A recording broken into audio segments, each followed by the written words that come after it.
Berapa banyak dari saudara yang ketika saudara datang, saudara tahu, ketika saudara menaikkan pujian penyembahan, even Tuhan Allah ada di tempat ini. Berapa banyak yang diberkati? Melambaikan tangan saudara, boleh sekali lagi tepuk tangannya yang paling meriah buat Yesus Tuhan kita. Hari ini saudaraku, saya akan masuk pada bagian yang kedua dari seri firman Open Heaven. Dan pada bagian yang kedua ini saya akan berbicara tentang level up your finance. Bagaimana membawa keuangan saudara mengalami level up. Dan saya akan memulai saudaraku dengan mengatakan ini. Level up your finance, keuangan saudara dibawa mengalami naik level hanya bisa dimulai. Start with your mindset. Hanya bisa dimulai dengan perubahan pola pikir. Kenapa saya mengatakan demikian? Karena hanya ketika saudara punya mindset yang benar tentang keuangan, ini khusus saya berbicara tentang finance ya, Bapak Ibu. Hanya ketika saudara punya mindset yang benar tentang keuangan, barulah setelah itu level up bisa dilakukan. Selama mindsetnya masih salah, berapa banyak dari saudara yang ketika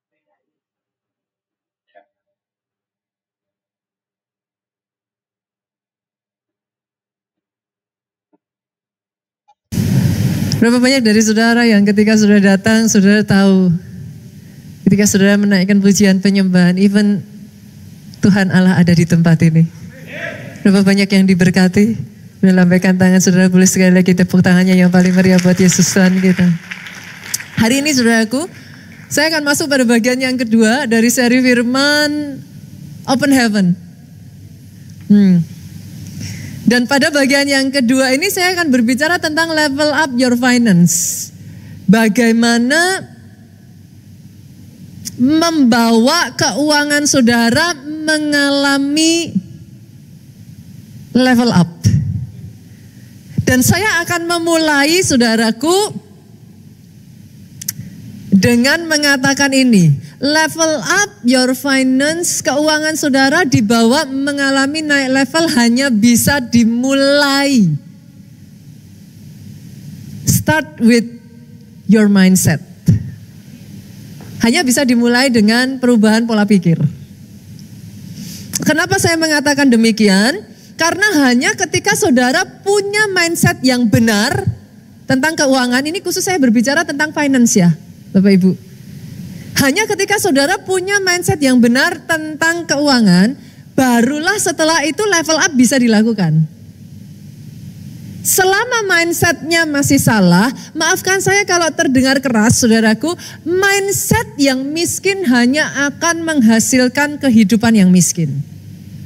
Saya tahu perkataan saya ini keras ya, tapi hopefully saudara bisa menangkap apa yang saya maksudkan. Mindset yang miskin hanya akan menghasilkan keuangan yang miskin juga.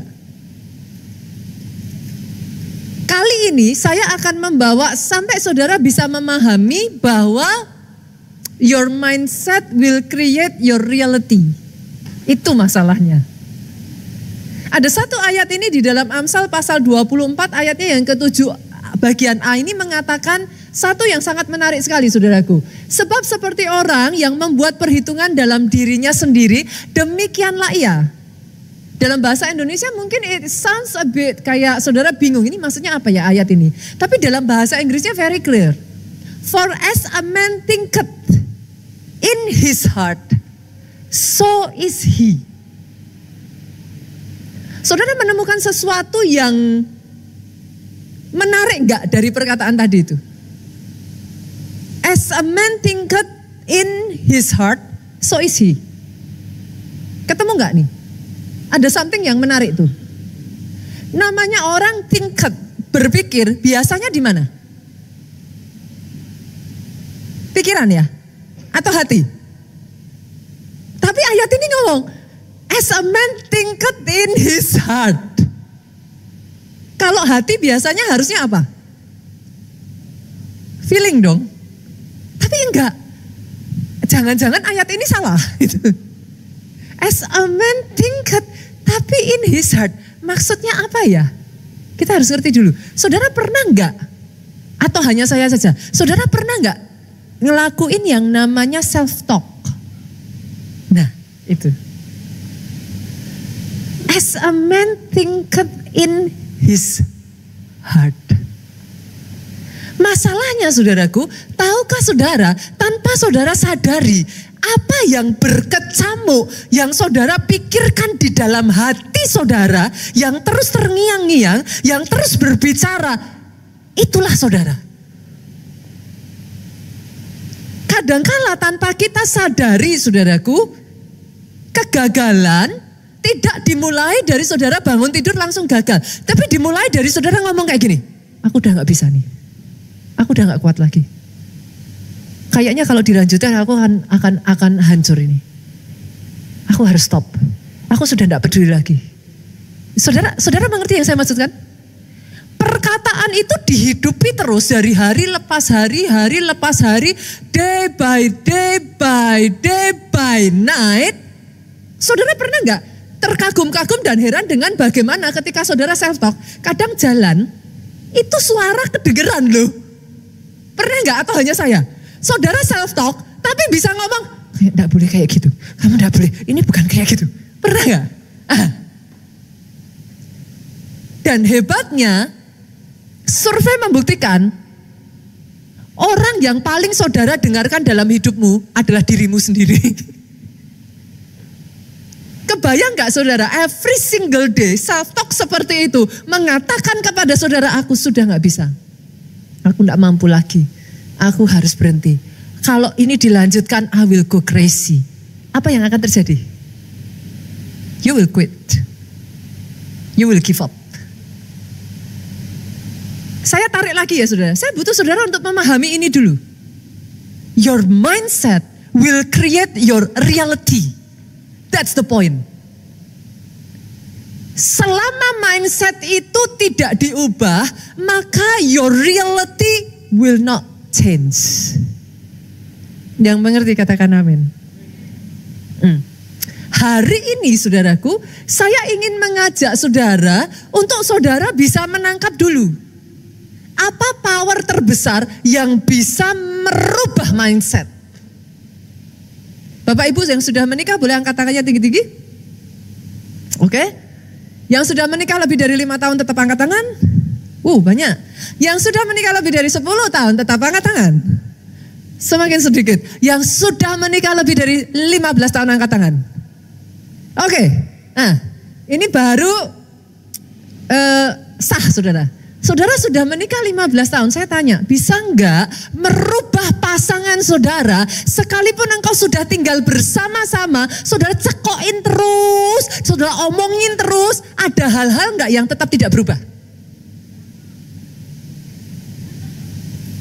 Kalau ini ada yang bilang, bisa pastor, saya pengen ngobrol saudara. Gimana caranya, bagi rahasianya ke saya gitu saudara.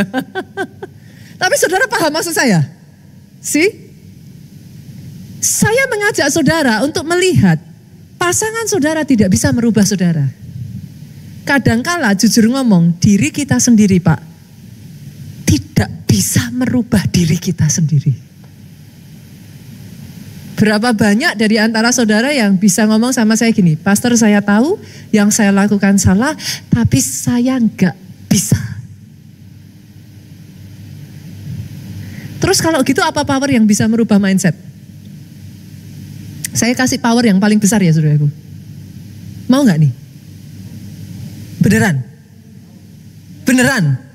Kalau saya kasih beneran dilakuin gak?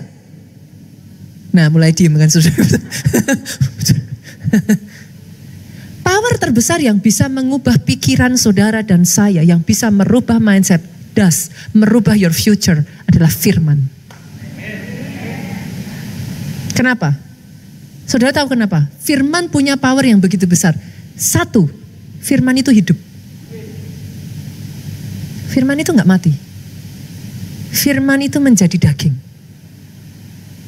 Firman itu Allah sendiri. Yang kedua, Di dalam firman, karena firman itu Allah sendiri. Di dalam firman itu terkandung pikiran dan hatinya Tuhan. Berapa banyak yang setuju bahwa saudara dan saya ini diciptakan oleh Tuhan? Kalau ada yang gak setuju, saudaraku kayaknya bahaya deh, saudara. Saya yakin kita semua setuju ya, saudara dan saya ini ciptaan. Oke, ada gak di sini ciptaan yang melakukan bertentangan dengan sang penciptanya? Contoh, pernah ngeliat enggak garpu protes pengen jadi piring? Kenapa saya nusuk terus? Orang salah paham sama saya, ditusuk-tusuk, nanti mereka berpikir saya jahat. Kenapa enggak jadi piring aja? Enak, nerima. Kan? Enggak pernah ada yang sakit hati dengan piring, tapi garpu sakit hati. Pernah lihat enggak saudaraku? Atau kursi protes, kok saya didudukin terus? Enak tuh meja tuh. Kenapa saya nggak jadi meja? Saudara mengerti maksud saya? A creation will follow the creator. Ciptaan ini diciptakan sesuai dengan sang pencipta kan? Nah, kenapa firman punya power yang besar?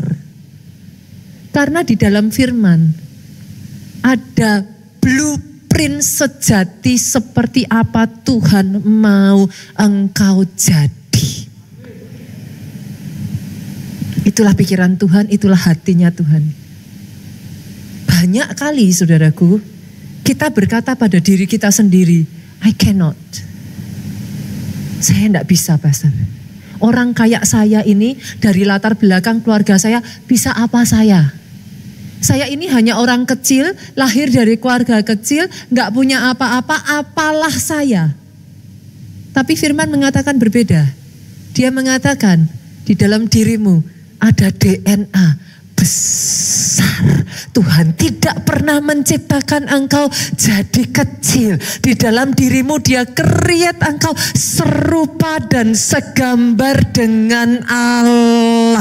Satu demi satu, yang tadinya engkau ngomong aku nggak bisa. Firman ngomong, sebab bagi Allah tidak ada yang mustahil. Jalan lagi kau ngomong enggak, tapi tetap nggak bisa. Firman ngomong lagi, bukan hanya bagi Allah, bagi orang percaya tidak ada yang mustahil. Make sense saudaraku? Make sense ya? Itu sebabnya nanti di rumah pulang dari ibadah seperti ini, biasanya saudara akan ngalami kayak gini. Pada saat ibadah saudara amin.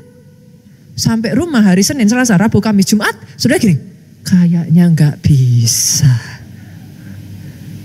Nanti minggunya saudara ke gereja lagi, saudara dengar khotbah, apalagi pendetanya semangat, saudara langsung bilang, yes, amin. Belum sampai Selasa saudara, baru Senin, saudara udah kayaknya enggak bisa. Kalau itu terjadi, come on, jangan menyerah. Itu yang namanya proses sedang berjalan. Installing softwarenya sampai masuk. Tapi yang namanya manusia, kalau saudara nggak hati-hati, engkau hidup kan di dunia toh. Saudara berinteraksi dengan makhluk dunia atau makhluk surga? Kan bahaya saudara, kalau saudara berinteraksinya nanti dengan malaikat, dengan makhluk surga, kan saya juga pusing saudara. Selama saudara masih ada di bumi, kan saudara berinteraksi kiri kanan, coba dilihat, kakinya masih napa kan? Ya sudah saudaraku. Tanpa saudara sadari, kalau nggak hati-hati, you start to adapt, mengambil value-value yang ada di dunia ini. Value dunia mengatakan, dunia ini bulat, akan berputar. Sebentar kau di atas, nanti di bawah. Nah ini ada sebagian langsung gini. Tapi sebagian, firman ngomong, engkau kepala dan bukan ekor. Engkau akan di atas dan terus naik. So what should I do, Pastor? Kalau saya mau mindset saya terus diperbaharui, saya terus mau ngalami pembaharuan pikiran, what should I do? Senggol kiri kanan, gak ada cara lain. Saudara sudah hafal lah. Apa? Nah, baca Alkitab. Kenapa? Nanti pada saat hari Minggu, saudara, amin. Senin, Selasa, Rabu, Kamis, Jumat, di mana saudara goyah, mau amin atau mau aman, gitu kan saudaraku. Ketika saudara masuk itu, terus saudara brainwash, firman itu masuk. Nanti firman akan memerangi semua perkataan-perkataan yang dari dunia ini. Firman akan berkata, enggak, bisa, bersama Tuhan bisa. Allah turut bekerja dalam segala perkara, mendatangkan itu firman. Percaya nggak percaya? Saudara pernah ngalami nggak? Di momen-momen tertentu dia berbicara. Kalau dia mati, sekali saudara dengar, that's it. Karena dia hidup, dia bisa ngomong, dia bisa menuntun engkau, dia bisa terus berbicara dan ikut campur dalam kehidupanmu. Sampai di sini saudaraku, sepakat ya? Level up, starting dengan transformasi pikiran. Oke? Sampai di situ dulu saudaraku. Saya akan bawa saudara yang berikutnya lagi, boleh nggak nih? Boleh ya? 5 alasan kenapa transformasi pikiran itu harus saudara punyai gitu. Jadi saya akan membagikan kepada saudara 5 hal yang harus ditransformasikan, harus diubah. Understanding ini harus dapat dulu. Yang pertama, saudara, 5 hal ya. Yang pertama, simple. Sesuatu itu sampai terjadi, sampai menjadi kenyataan, itu dibutuhkan 2 kali dibangun. Kapan, Pastor? Pertama dibangun di sini. Yang kedua baru dibangun di dalam realita. Saya kasih contoh ya saudaraku, Kejadian 11 ayatnya yang ke-6, kita baca ya. Ini cerita tentang Menara Babel. Dari ayat ini kita bisa melihat bahwa segala sesuatu itu dibangun 2 kali. Dan ia berfirman, mereka ini satu bangsa dengan satu bahasa untuk semuanya. Ini barulah permulaan usaha mereka. Mulai sekarang apapun juga yang mereka garis bawahi, rencanakan, tidak ada yang tidak dapat terlaksana, garis bawahi terlaksana. Sebelum saudara melihat terlaksana, pasti ada rencanakan. Make sense ya? Oke. Jadi segala sesuatu dibangun 2 kali. Pastor, what's your point? This is my point. What you see is what you get.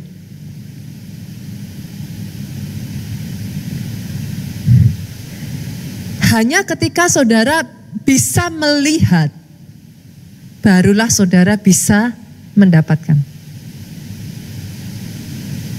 Saya kasih contoh ya, saudaraku. Ada salah satu tokoh di dalam pergerakan gereja, histori gereja yang sangat menginspirasi saya, namanya adalah Pastor Yonggi Cho. Jauh sebelum saya mengenal Nigeria, South Korea was the home of the greatest church in the world.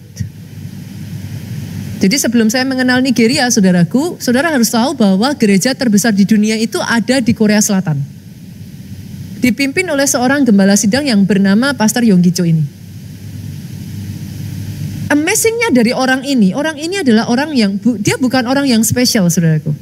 Dia adalah seorang yang pernah divonis mati, seorang yang sudah tidak punya pengharapan karena dia terkena TBC pada saat itu saudaraku, dan seharusnya dia sudah jauh-jauh waktu meninggal saudara. Tapi kalau ada satu hal yang amazing sekali dari Pastor Yonggi Cho saudaraku, dia punya visi dan iman yang besar.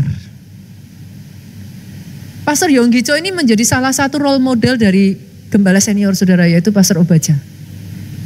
Dia menjaga hidupnya tetap benar sampai akhir saudaraku. Dia menutup hidupnya dan nama Tuhan dipermuliakan. Dia adalah seorang yang mempercayai bahwa Tuhannya selalu punya rencana yang besar. Begitu uniknya Pastor Yonggi Cho ini sampai-sampai saudaraku, begitu besarnya visi yang dia punyai, pada saat jemaatnya itu baru less than 10 people. Kurang dari 10 itu kalau saya kumpulin, 1 maaf ya Pak, 2, 3, 4, 5, 6, 7, 8, 9, 10. Atau saya ambil di tengah-tengah. Ini 10 saya kumpulin jadi 1 ya. Di titik di mana dia baru ibadahnya itu baru terdiri dari 10 jemaat, less than 10. Saudaraku, Tuhan memberikan visi kepada Pastor Yonggi Cho 3.000 jiwa. Buat saudara angka 3.000 sekarang not a big deal ya. Tapi tahukah saudara pada saat itu the biggest church di Korea Selatan itu baru 300 orang. Gitu. Jadi Pastor Cho di saat jemaat baru 10 orang, dia diberi Tuhan visi 3.000. Begitu rupa dia menghidupi visinya, saudara lihat ini. As a man thinketh in his heart, so is he. Begitu dia menghidupi visi itu, saudaraku, di setiap kali khotbah, dia menganggap dia tidak khotbah di depan 10 orang. Alhasil, waktu dia khotbah, dia teriak-teriak, amin. Itu jemaat di depan, Pastor, kami cuma 10 orang. Pastor gak perlu teriak-teriak, kami bisa dengar. Tapi setiap kali ditanya, Pastor Yonggi Cho akan mengatakan, saya sedang berkhotbah di depan 3.000 orang. Begitu gilanya orang ini, saudaraku, sampai-sampai dia permisi datang ke gereja terbesar yang tadi kapasitasnya berapa? 300. Dia permisi, dia masuk ke gereja terbesar, saudara tahu apa yang dilakukan? Diukur gedungnya, saudara.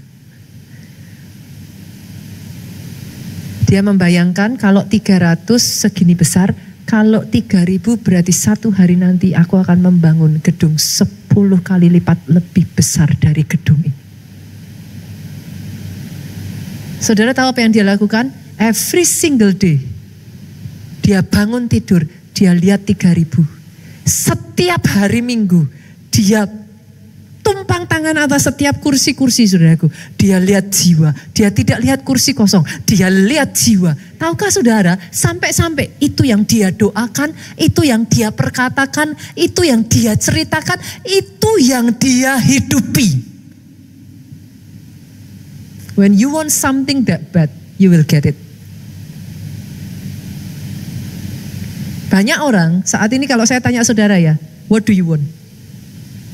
Bisa jawab nggak? What do you want? Kebanyakan orang saya tanya pertanyaan ini, hah? Oh iya, what do I want? Saudara akan butuh kayak loading itu loh, saudara. Oke, saya mau ini. Saya pernah lihat satu program di sosial media, saudaraku, seorang yang berasal dari tadinya orang miskin, terus kemudian dia jadi kaya. Dia membuat satu program sosmed yang mana dia akan mengabulkan dan membantu orang untuk mencapai apa yang dia mau. Tapi setiap kali dia ketemu orang, dia tanya, what do you want? Kebanyakan dari orang-orang tuh, what do you plan? What's next? Orang-orang itu kan, I don't know. Saya mau bikin perusahaan ini. Oke. What will you do? I don't know. Saudara mengerti yang saya maksudkan? Dibutuhkan, you build it twice. First you build it here. Hari ini pulang dari tempat ini saya kasih PR, saudaraku. What do you want? Apa yang kau mau Tuhan kerjakan atas kehidupanmu? First, build it here. Then second, build it in reality. Karena dibutuhkan 2 kali, saudaraku. Basically, you can only get what you can see. Nomor 1 dulu ya, saudaraku. Boleh ya? Saya lanjutkan yang kedua, boleh? Oke, saya lanjutkan yang kedua ya. Kita masuk yang kedua, kapasitasmu menentukan aliran berkatmu. Kapasitasmu menentukan aliran berkatmu. Kita buka yuk, 2 Raja-Raja pasalnya yang ke-4, ayatnya yang ke-6. Ini kisah yang sangat terkenal, saudaraku. Ketika bejana-bejana itu penuh, berkatalah perempuan itu kepada anaknya, dekatkanlah kepadaku sebuah bejana lagi. Tetapi jawabnya kepada ibunya, tidak ada lagi bejana. Lalu berhentilah minyak itu mengalir. Perhatikan ke depan, saudaraku. Berapa banyak dari saudara yang setuju dengan saya bahwa minyak itu tidak berhenti karena Tuhan kekurangan berkat? Kalau gitu kenapa minyak itu berhenti? Tidak ada lagi bejana. Yang saya tahu, Tuhanmu tidak kurang berkatnya. Saya tambah lagi boleh? Tuhanmu tidak kurang cara untuk memberkati engkau. Saya tambah lagi supaya semakin seru. Tuhan yang saudara dan saya kenal bukan Tuhan yang pelit. Dia Tuhan yang memberikan anaknya yang tunggal kepada saudara dan saya. Dia bukan Tuhan yang pelit. Tapi seberapa bejananya menentukan apakah akan mengalir terus minyaknya. Oke? Kapasitas.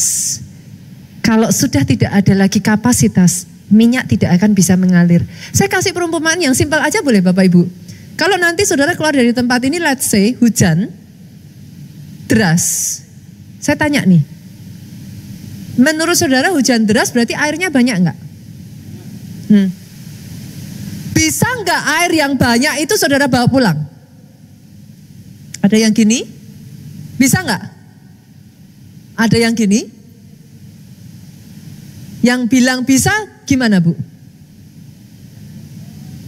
Bawa botol, pakai tangan, seberapa saudara bisa bawa air hujan itu pulang? Let's say saya ganti deh, ini semua enggak tertarik kalau air hujan. Saya ganti hujan emas. Ini tiba-tiba, Kalau saudara keluar and then hujan emas. Oke, emas sekarang 1 kilo, 1,5 M. Saudara. Tertarik saudara? Mulai tertarik, oke. Seberapa kira-kira hujannya deres nih, hujan emasnya deres. Saudara bisa bawa pulang gak? Mulai hidup kan saudara kalau hujan emas? Bisa dibawa pulang? Oke. Seberapa saudara bisa bawa pulang?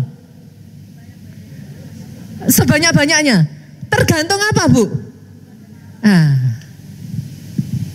Tuhan saudara gak pelit. Berkatnya lebih dari siapapun di muka bumi ini, even more than your parents ya. Dia Tuhan yang mau memberkati saudara.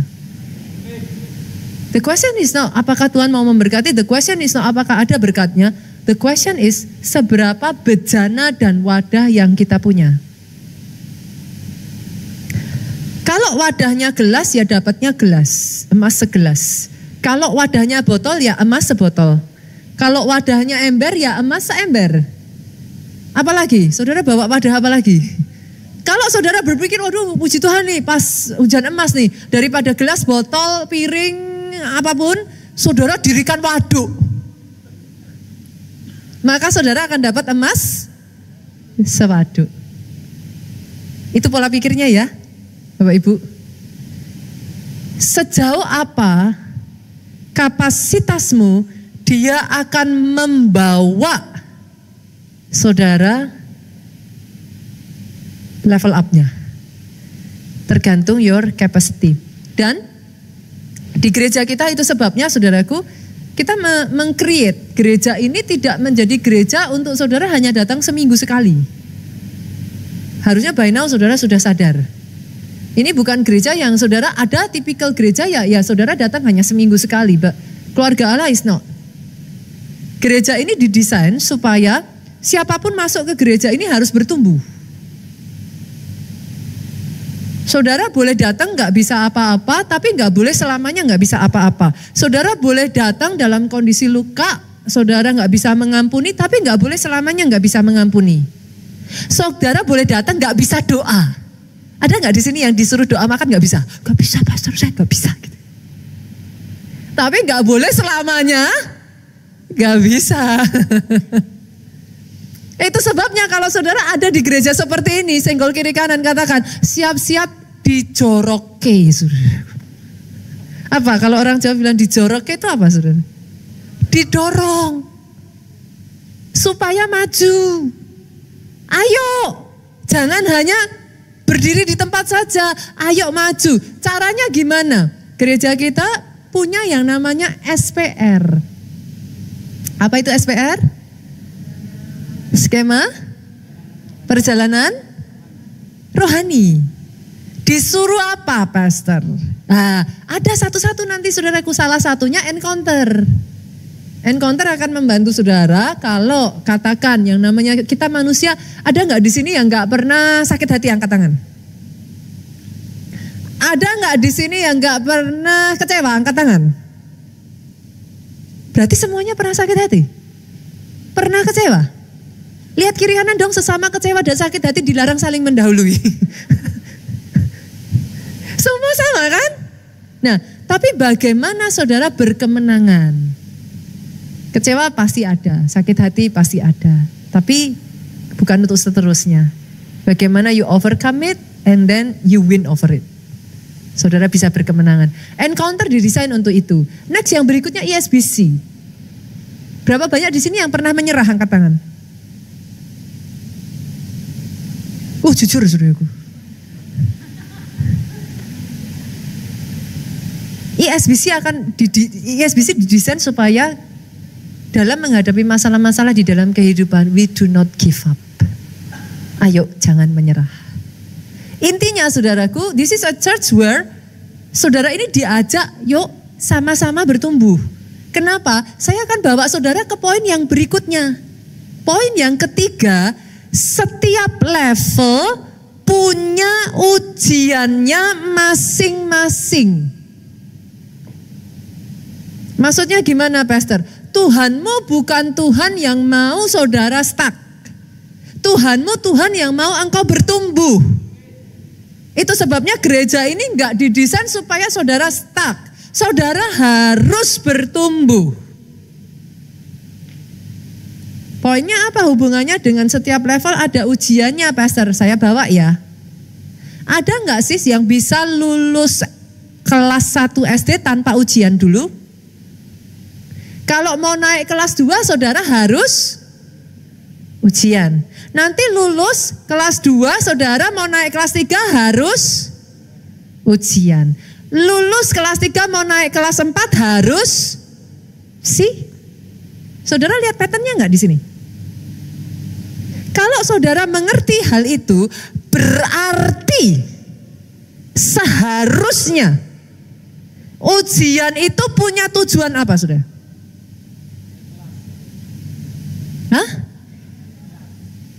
Mempersiapkan saudara siap untuk naik level.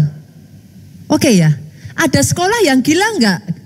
Yang mana senang kalau muridnya semua enggak lulus? Ada enggak, saudara? Ada enggak sekolah yang gurunya justru yes, muridnya enggak bisa jawab pertanyaan? Ada enggak? No, enggak ada. Artinya ujian tidak diperuntukkan supaya saudara hancur. Yang sepakat katakan amin. Ujian tidak untuk menjatuhkan saudara.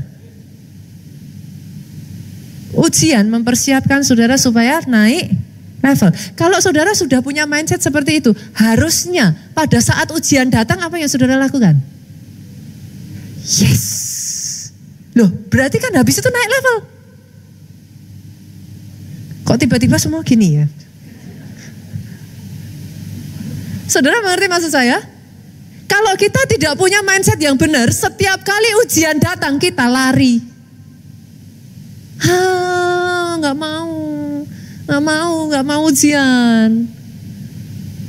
Tapi kalau saudara tahu, setelah ujian, saudara naik kelas, saudara naik level, tambah-tambah lagi anugerah Tuhan, tambah-tambah lagi berkatnya. Saya tanya, dihadapi nggak ujian? Hadapin.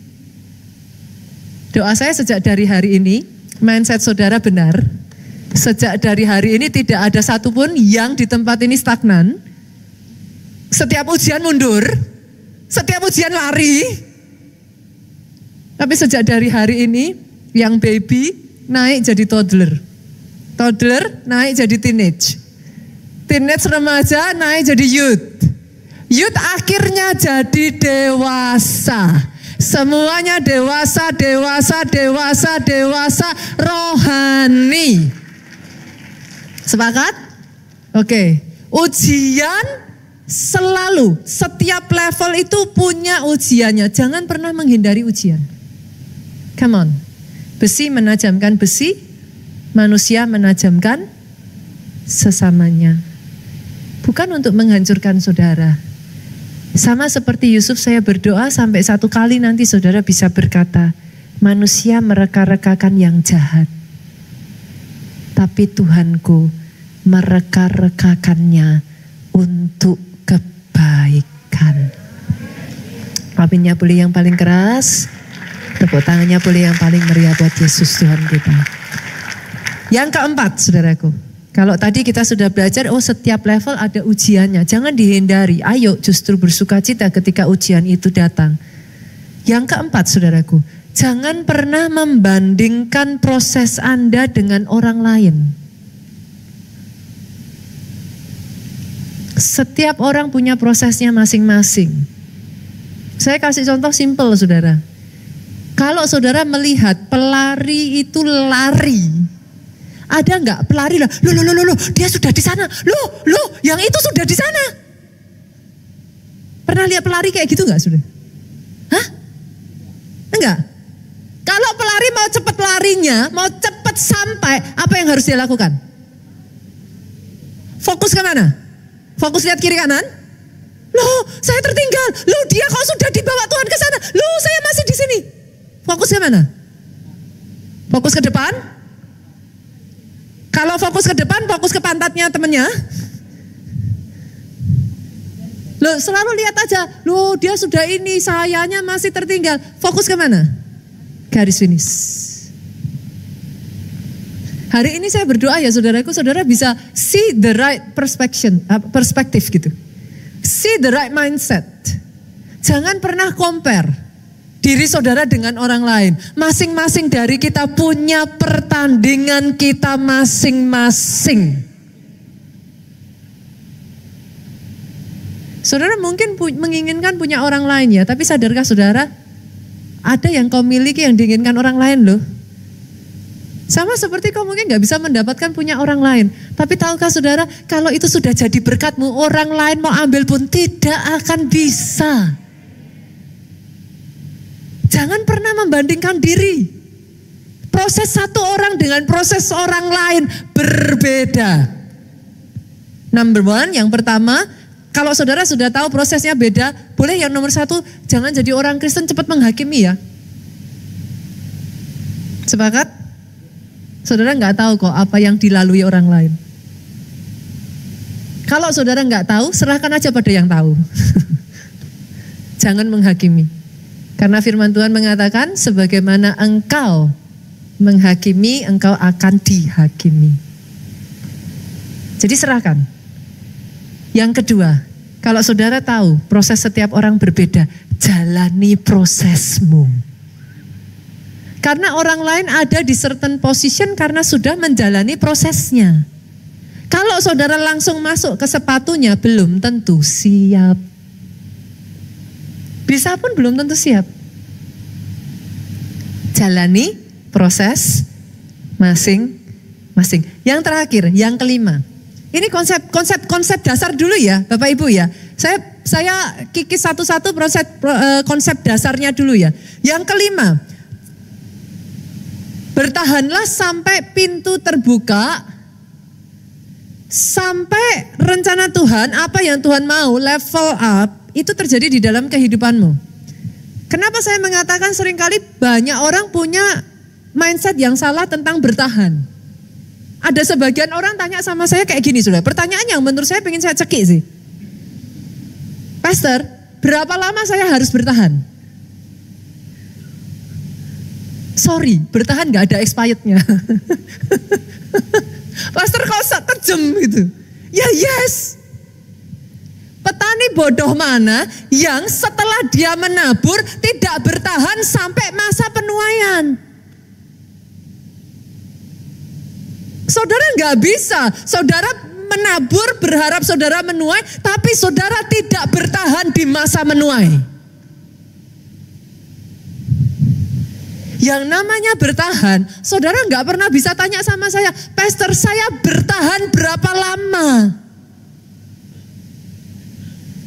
Bertahanlah sampai rencana Tuhan digenapi atas hidupmu. Bertahanlah sampai waktu Tuhan tiba untuk engkau diangkat. Bertahanlah. Itu sebabnya firman Tuhan berkata, tahan uji. Once again nyebelinnya, tahan uji terbukti lewat ujian.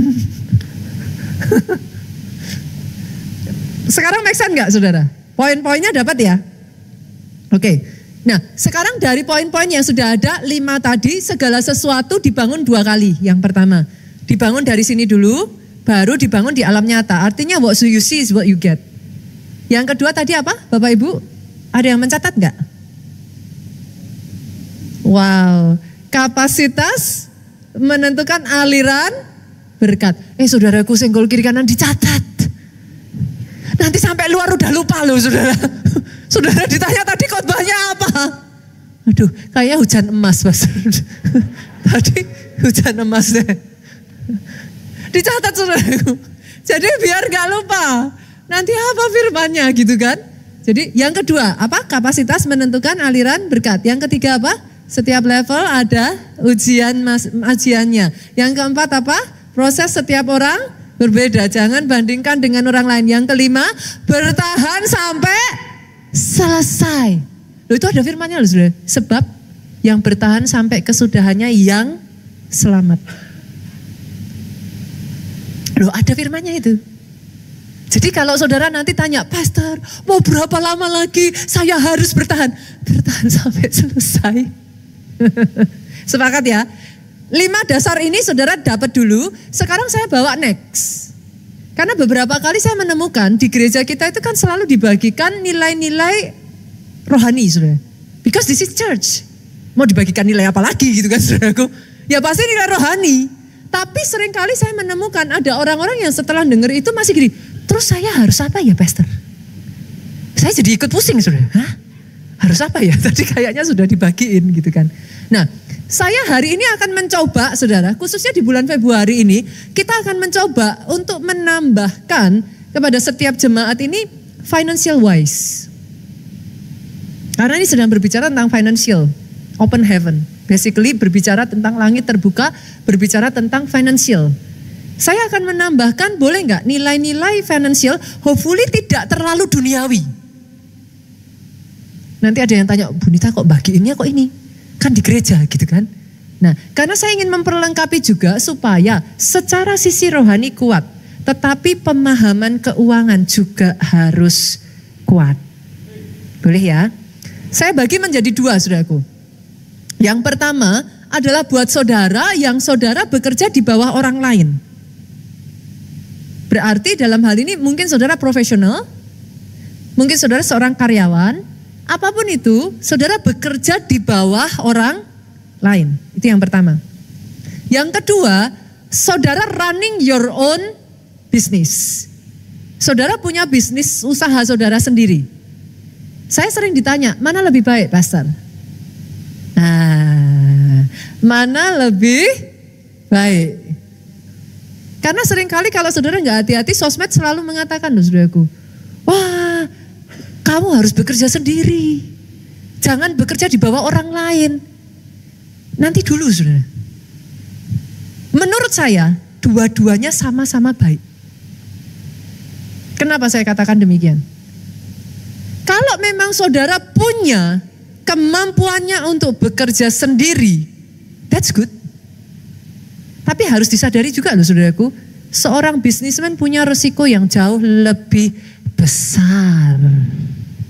Banyak orang mau hanya berkatnya, nggak mau tanggung jawabnya. Sebaliknya, saya melihat orang-orang tertentu juga ya saudara, ketika dia bekerja sendiri justru malah nggak bisa. Apakah itu berarti dia kalah baik? Enggak. Everybody wired differently.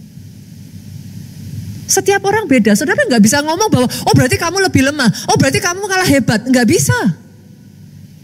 Saya melihat ketika dia bekerja sendiri malah hancur. Ketika dia bekerja di bawah orang lain justru naik, melejit dan prestasinya hebat. Make sense Bapak Ibu? Oke. Kenapa saya bedakan menjadi dua? Karena memang ada berbeda, sedikit berbeda saudaraku. Oke, saya tarik ya, yang pertama dulu ya. Buat saudara yang bekerja di bawah orang lain, maka yang pertama, prinsip yang pertama yang harus saudara pegang, kuasai pekerjaan saudara dengan sungguh-sungguh. By this time, saya sedang berbicara, let's say saudara adalah orang dengan gaji UMR. Saya terlalu ini gak saudara ngomong seperti ini? It's okay kan? Oke ya, hopefully nanti saudara dapat mappingnya, petanya. Kalau saudara adalah seseorang yang bekerja dalam standar UMR, kita udah masuk nih di sini nih. Oke? Kalau saudara bilang sama saya, Pastor, kalau enggak, saya belum punya pekerjaan gimana? Kembali ke minggu depan. Kembali ke minggu lalu, saudaraku. Senggol kiri kanan harus kerja. Itu firman Tuhan minggu lalu. Sepakat ya? Ini minggu ini saya berharap sudah dibawa maju. Jadi in case ada di antara saudara yang saudara masih ngomongnya, aduh Pastor saya belum punya penghasilan. Masuk ke minggu lalu dulu saudara. Itu prinsip-prinsip minggu lalu masuk ke situ. Jangan malas, apa-apa dan selanjutnya saudaraku. Tapi hari ini saya masuknya starting dengan UMR. Oke? Kalau saudara punya gaji UMR, balik lagi senggol kiri kanan katakan, bersyukur. Loh benar saudara? Ada banyak orang yang gajinya bahkan tidak sampai seperti saudara. Kalau saudara mau presentasikan, saudara masuk kepada sekian puluh % orang di dunia. Jadi jangan salah, bersyukur. Dimulai dari ketika saudara ada di gaji di titik UMR, apa yang harus saudara lakukan? Kuasai pekerjaan saudara secepat mungkin. Ini ya bagi saudara yang bekerja di bawah orang lain ya. Kuasai pekerjaan saudara secepat mungkin dan pastikan saudaraku, jadikan tempat saudara bekerja sebagai sekolah saudara. Belajar secepat mungkin, pahami secepat mungkin. Dan di momen yang seperti ini saudaraku, di momen ketika saudara ada di posisi di mana saudara ada di bawah orang lain, justru momen ketika saudara masih di UMR itu buat saya sesederhana gini, saudara masih pemula. Itu adalah momen saudara membangun reputasi. Jadi ini momen yang paling tepat. Setiap kali saudara diberikan kepercayaan, kerjakan sebagus mungkin. Itu momen di mana saudara nggak boleh gini. Saudara sudah pemula, masih saudara ngomong, ya gaji kecil mintanya besar. Terus mau dapat apa saudara? Saudara mengerti maksud saya? Justru di momen pemula, ketika orang yang ada di atas saudara, supervisor saudara, leader saudara, memberikan tugas, pastikan, lakukan lebih dari yang di-expect, yang diharapkan. Kenapa? Karena setiap kali leader saudara mau kasih kepercayaan, bahkan di titik ini saudaraku, jadilah proaktif. Jangan jadi orang yang kalau nggak disuruh sembunyi. Besok waktu naik gaji juga saudara sembunyi. Make sense? Oke. Ketika saudara proaktif, setiap kali reputasi saudara sudah terbangun, orang ngomongnya apa? Leader di atas saudara, antar leader ngomongnya apa? Kasih kepercayaan sama ini aja. Kalau dipercayai selalu beres. Besok-besok lagi ada pekerjaan, dipercayakan ke siapa? Saudara. Apa yang terjadi? Pada saat nanti kenaikan, saudara pun akan terus mengalami kenaikan demi kenaikan. Hopefully seperti itu. Saudara bisa nangkep logikanya? Make sense ya? Oke. Sampai di satu titik, nanti saudara terus berkembang. Yang kedua, poin kedua, investlah pada diri saudara sendiri. Artinya apa? Dari jumlah yang saudara terima, jangan dihabiskan. Banyak orang posisinya masih pemula, jumlah yang diterima seberapapun habis. Gak bisa saudaraku. Ini adalah momen yang sangat baik untuk saudara mendisiplin diri. Ingat satu hal ini, everything start small. Pohon sebesar apapun dia mulai dari biji. Everything start small. Kalau sejak dari kecil engkau tidak bisa mendisiplin yang kecil, dikasih besar, bahaya.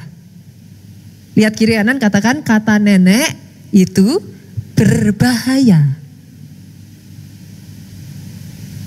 Kalau dikasih 1 juta aja saudara nggak bisa mengelola, bayangkan 100 juta di tangan saudara justru lebih bahaya kalau habis. Masing-masing itu ada fasenya saudara. Setidak menyenangkan itu, semua itu ada fasenya. Ketika masih fase kecil, belajarlah mendisiplin diri saudara. Sepakat? Yang ketiga ya, lanjut lagi ya.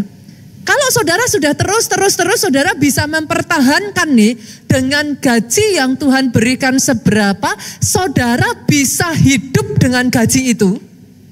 Saudara sudah siap untuk masuk yang ketiga. Yang ketiga apa? Kelola keuangan dengan bijak. Kenapa? Karena di momen ini saya berharapnya saudara dari UMR sudah naik dong. Enggak UMR terus dong. Kan kalau skillnya bertambah, saudara dipercaya lebih kan makin lama makin naik. Oke, setelah saudara naik, next yang berikutnya yang paling bahaya, jaga lifestyle. Wah itu bahaya sekali saudaraku. Banyak orang salary naik, lifestyle-nya diangkatin lebih dari salary. Kalau sudah seperti itu mau berapa aja habis saudara. Di Jakarta ini saudara mau nyebut angka berapa? Berapapun habis kok. Pertahankan lifestyle. Kenapa? Karena saya mau membawa saudara ke level yang berikutnya lagi. Level berikutnya lagi, ini sekali lagi ya. Ini saya bawa dari 0 sampai saudara meniti tangganya ya. Level berikutnya lagi adalah mulai yuk punya visi untuk bisa menyimpan saudara, menabung. Menabung itu bukan apa-apa, sesederhana gini. Saudara nggak akan bisa maju kalau berapapun habis, itu aja simpelnya. Saudara harus mulai bisa naik level ke berapapun selalu sisa. Saya butuh itu dulu sebagai landasan. Kenapa? Next saya akan bawa kepada kemandirian finansial. Kalau saudara sudah berapapun sisa, nanti saudara akan mulai bisa membangun yang namanya passive income. Jangan salah loh, saudara kerja sekian waktu, sekian tahun, kalau saudara nggak hati-hati, ada banyak orang kerja hanya untuk habis. Nggak pernah bangun passive income. Nggak pernah membangun sesuatu yang bisa menghasilkan lagi. Akhirnya yang terjadi kayak anak saya saudaraku. Anak saya baru belajar nih. Jen baru aja belajar keuangan. Saya tanya, Jen kamu dapat uang banyak nih. Wah setelah ini apa? Dihabiskan Mom. Saya lihatnya, saya kaget sudah. What? Karena ternyata ada sebagian orang, saudara kerja, saudara tabung, hanya untuk dibelikan tas. Duh, saya nggak mengatakan, ini langsung yang suami-suami langsung. Dari tadi saya lihat itu jemaat itu lucu-lucu saudaraku. Saya tidak mengatakan bahwa saudara nggak boleh beli tas ya, saudara. Setiap orang itu masing-masing nanti akan ada momennya. Saudara kerja kalau nggak untuk dinikmati juga untuk apa? Sih? Tetapi jangan sampai saudara tidak memikirkan untuk membangun financial saudara dan semua yang saudara dapatkan habis hanya untuk membeli sesuatu yang hanya akan berkurang nilainya. Prinsip dasar ya, saudaraku, prinsip dasar ya, gitu. Ini sekali lagi untuk saudara yang bekerja di bawah orang lain. Lalu yang terakhir, ini satu persatu aja dulu saudaraku. Yang terakhir, setelah saudara membangun kemandirian finansial, hopefully by this time, saudara sudah bisa lebih bernafas lega. Kebutuhan apa, itu sudah yang saudara butuhkan basically sudah dilampaui. Nah next berikutnya saudaraku, yang keenam, jadi berkat. Kenapa? Ada tujuannya. Jangan sampai saudara salah tujuan. Yuk kita buka. Kejadian pasal yang ke-12 ayatnya yang kedua. Tuhan itu memberkati saudara ada tujuannya loh saudaraku. Lihat, ini Tuhan ngomong gini. Aku akan membuat engkau menjadi bangsa yang besar. Berarti salah enggak kalau saudara diberkati? Orang Kristen jadi kaya salah enggak? Kasih saya ayatnya deh kalau salah. Karena hari-hari ini kalau enggak hati-hati saya melihat pengajaran yang tidak balance juga loh saudara. Kalau enggak hati-hati menjadi kaya itu becoming something yang wrong. Loh ayat ini dengan jelas ngomong, aku akan membuat engkau menjadi bangsa yang besar. Bangsa yang besar itu miskin atau kaya? Dan memberkati engkau. Berarti Tuhan maunya saudara diberkati atau enggak? Ini jelas-jelas Tuhan ngomong loh. Dan memberkati engkau. Dan membuat namamu masyhur. Berarti salah enggak? Kalau nama saudara terkenal? No. Siapa yang bilang salah? Not at all. Ini rencana Tuhan. Tetapi saya minta tolong saudara. Jangan dipotong ekornya. Ini ada ekornya saudara. Ayatnya belum selesai. Dan engkau akan menjadi berkat. Keturunan Abraham janji yang diberikan Tuhan atas kehidupan saudara. Diberkati untuk menjadi berkat. Sepakat ya? Jangan nunggu kaya baru jadi berkat. Seberapapun bisa jadi berkat. Yuk, sekarang ini untuk yang saudara bekerja di bawah orang lain. Next buat saudara yang running your own business, saudaraku. Yang pertama, boleh nggak sih jangan memulai coba-coba punyai visi yang benar dan visi yang besar. Punyai visi yang benar, visi yang besar. Jangan hanya buka usaha supaya apa? Supaya bisa hidup. Enggak, saudara. Punya visi yang besar. Yang kedua, yuk temukan masalah untuk dipecahkan. Jangan hanya jual hanya demi jual, saudaraku. Tapi apa keresahan masyarakat apa? Gojek itu terbangun, saudaraku, dari beberapa keresahan masyarakat. Salah satunya Jakarta ini kota yang sangat besar. Jarak satu tempat dengan tempat lain itu jauh. Yang kedua, Jakarta ini kotanya macet. Bagaimana saudara bisa ada di satu tempat tapi dengan waktu yang terbatas bisa menyelesaikan banyak kebutuhan. Terciptalah Gojek. Tidak heran sampai detik hari ini ada di sini yang bukan pengguna Gojek ataupun Grab atau apapun lah namanya, saya tidak endorse saudaraku. Kenapa saudara masih pakai sampai detik hari ini? Because you need it. Itu adalah keresahan masyarakat yang terjawab. Ciptakan sesuatu, jangan hanya, oh saya mau bikin toko roti, pastor. Kenapa? Ya saya suka aja. No. Ciptakan sesuatu dari sebuah keresahan. Ciptakan sesuatu dari sebuah kebutuhan. Apa sih yang dicari orang? Orang butuh apa sih sekarang ini? Cek gitu saudaraku. Dan cari jawaban untuk mereka. Yang ketiga, fokus pada pembelajaran cepat. Maksudnya pembelajaran cepat bagaimana? Mulai kecil, eksekusi cepat. Jangan nunggu sempurna dulu baru mulai. Banyak pengusaha mau bikin bisnis, saya tanya. Loh katanya sudah mau bikin. Gimana? Ah belum pasar, saya belum siap. Tahun depan saya tanyain lagi, loh gimana? Jadinya gimana? Belum pastor. So, saya masih jauh pastor. Masih persiapan ini kita masih ini itu dan lain sebagainya. Oke. Tahun depan saya tanyain lagi. Sudah belum? Belum pastor. Saya masih belum siap. Mau sampai kapan, saudara? Start small. It's okay if it's not perfect. Mulai. Dari situ saudara bisa mengevaluasi, saudara bangun, saudara mulai satu demi satu disempurnakan. Yang keempat, jangan mau jadi Superman. Superman hanya tokoh dongeng, saudaraku, tokoh apa? Komik. Jangan mau jadi Superman. Maksudnya bagaimana? Bangun tim yang hebat, bangun tim yang kuat. Zaman sekarang ini kalau saudara nggak punya tim, semua serba buka toko. Pastor, hanya saya yang bisa jaga tokonya. Jualan, pastor, hanya saya yang tahu tempatnya. Nanti berikutnya lagi mau bangun lagi, pastor hanya saya yang bisa. Ya nggak akan bisa berkembang saudaraku. Saudara harus punya tim, harus teamwork. Gitu. Yang kelima yuk. Gunakan teknologi untuk skalabilitas. Maksudnya gimana? Zaman sekarang ini revolusi teknologi menurut saya saudara. Mau nggak mau kalau saudara skalanya mau lebih besar ya teknologi harus diikut sertakan. Harus terbiasa saudaraku kalau saudara ngomong, tapi saya nggak tahu pastor, tapi saya gaptek pastor. Saat ini sangat banyak perusahaan besar saudaraku, bahkan universitas-universitas besar saudara seperti Harvard, Oxford, Stanford. Mereka memberikan pengetahuan-pengetahuan ataupun pelajaran-pelajaran gratis tentang teknologi.